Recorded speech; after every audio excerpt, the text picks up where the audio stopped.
Terima kasih masih di Kompas Malam bersama saya Mario Sarong.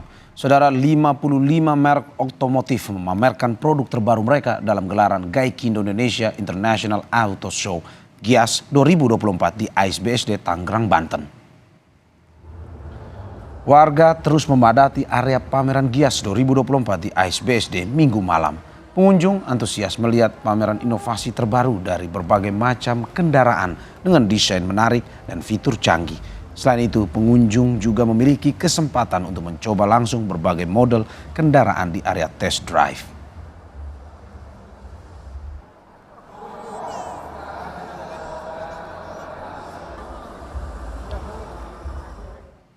Pegelaran otomotif terbesar di Indonesia kembali digelar. Gaikindo Indonesia International Auto Show atau GIAS 2024 semakin lengkap. Tidak hanya mobil peruntukan dalam kota saja, tapi juga angkutan publik berbasis tenaga listrik juga saling adu teknologi, khususnya pada transformasi kendaraan ramah lingkungan.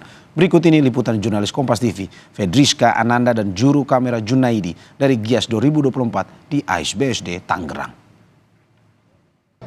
Saudara, pameran otomotif terbesar di Indonesia ini kembali dibuka, GIAS 2024. Tidak hanya mobil city car ataupun mobil-mobil yang kita gunakan biasa di dalam kota, namun juga ternyata mobil bus juga kemudian dipamerkan di GIAS 2024 ini. Kali ini saya bersama dengan juru kamera saya, Junaidi, ini akan melihat-lihat, mereview bagaimana kemudian mobil bus listrik kemudian dikembangkan untuk kemudian dapat dijadikan moda transportasi publik yang kemudian dapat digunakan masyarakat Indonesia begitu. Nah, saat ini sudah bersama dengan kami Bapak Alvin dari PT Laksana. Sebetulnya apa sih Mas perbandingan spesifikasi dan kemudian perbandingan dari segi hemat ataupun ekonomis dari mobil konvensional ke mobil listrik, Mas? Silakan, Mas. Ya, selamat malam. Kita dari Karoseri Laksana. Kita di sini sebagai pembuat karoseri atau body busnya. Tentunya bus yang kita buat untuk bus konvensional dengan bus listrik ini cukup banyak perbedaan. Dari segi material, dari segi penggunaan bahan sangat berbeda sekali.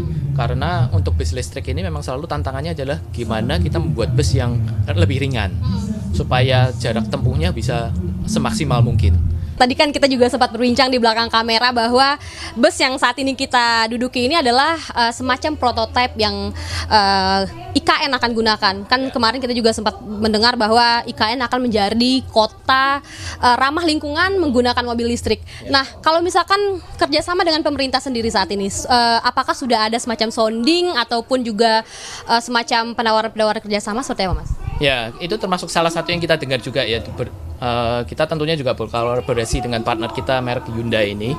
Kita juga mendengar bahwa IKN ini kan memang dikonsep untuk menjadi kota yang sangat ramah lingkungan. Jadi seluruh kendaraannya harus berbasis listrik.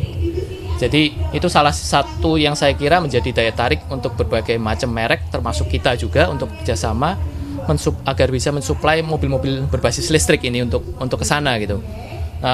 Ini salah satu konsep yang kita juga bikin dengan Hyundai yang saya kira bisa salah satunya kita bisa terapkan juga untuk di kebutuhan di sana gitu ya. Terima kasih banyak Mas Alvin atas waktunya.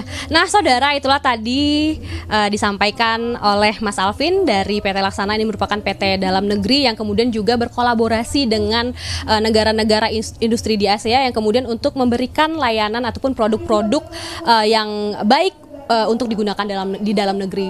Saat ini tidak hanya mobil-mobil city car ataupun mobil yang digunakan di dalam kota saja yang kemudian bertransformasi menjadi mobil dengan energi baru terbarukan, namun juga kemudian moda transportasi publik seperti mobil listrik juga sudah mulai digalakan dengan inovasi-inovasi baru. Jika Anda pengen ataupun ingin melihat seperti apa kemudian teknologi yang digunakan, Anda bisa datang ke GIAS di AISBSD dari tanggal 18 hingga tanggal 28 Juli 2024. Fedriska Ananda, Junaidi Visasius, Kompas TV.